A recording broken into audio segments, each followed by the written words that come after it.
Carrying on our list of basic functions, we've done the quadratic, we've done the linear function. Let's move on up to the cubic function. So the cubic function actually has two different basic shapes depending on the type of cubic. The classic one, y equals x cubed over there, it has what's called a horizontal point of inflection. Horizontal point of inflection. That's basically where it twists. Basically, that's what inflect means. Is to inflect the curve. It twists. Happens at the origin for the very basic one.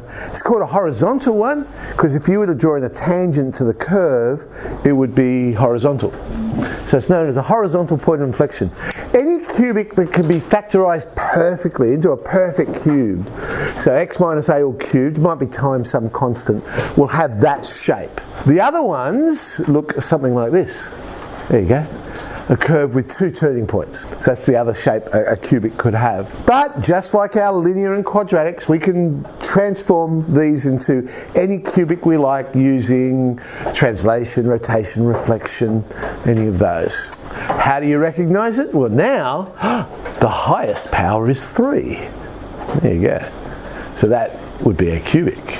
Polynomials in general then, depending on what the highest power is, what the basic shape's going to be. I mean, there's lots of different ones you can have once you get past the cubic.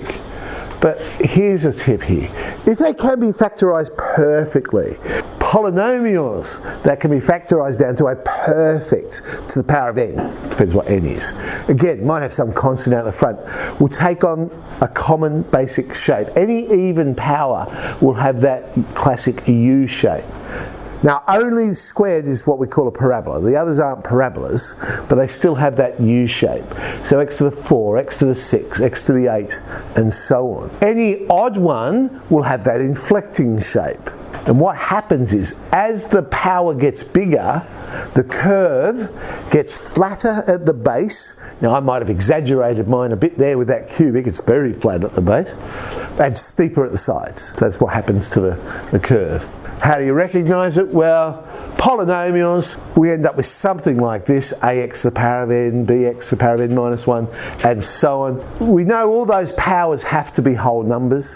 In fact, they have to be positive whole numbers. You don't have negative powers in a polynomial. Okay. And the highest power is what we call the degree of the polynomial. So a quadratic would be a polynomial of degree 2. So sketching polynomials then, what do we look for? The y-intercept is always the constant in any polynomial. We saw it with the straight line, we saw it with the quadratic. It's true for any polynomial. Let's do this one.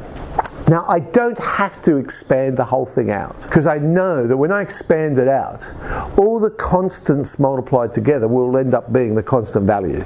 So I just look at the constant. And so for this one, I've got 1 times minus 1 cubed times 2 squared, which gives me negative 4, I think. So I'll plot that. There's my y-intercept. Now the x-intercepts are the roots of the equation. Zeros are the polynomial, roots of the equation. Basically, you're solving it. Well, it's already factorized for us, so it makes it nice and easy to solve.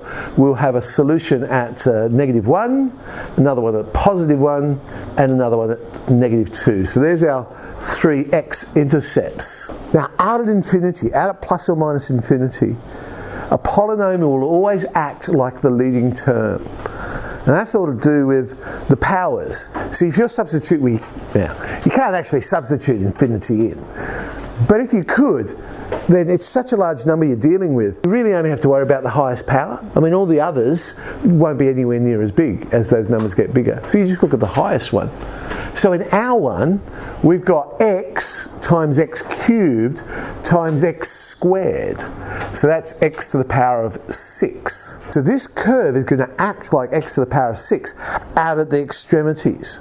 So what do I mean by that? Well, if you were to draw x to the power of 6, going back to that idea of the basic curves, I know I've got the classic U shape. So that means this one will start up there, just like x to the 6 would. And it will finish over here, just like x to the 6 would. So I know where my polynomial is going to start and finish. So the next thing, those x-intercepts will behave like the root themselves, so that you just look at the factor. So if it's a factor with an even power, then I know it's just going to touch the axis, just like x squared would, or x to the 4 would. It will act like that.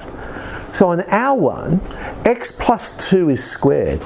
So over there at -2, I know I'm going to get a U shape. It's just going to come and touch it.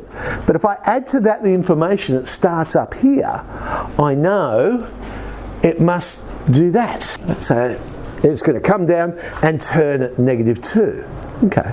Well, the odd ones, same deal. They will act like the power.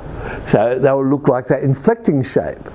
Power of 1, it'll just cut straight through like a straight line. I mean, that's what a straight line would do. So on our graph, we have x minus 1 is cubed. So over here at 1, it's going to inflect like the cubic. But I know it finishes up here.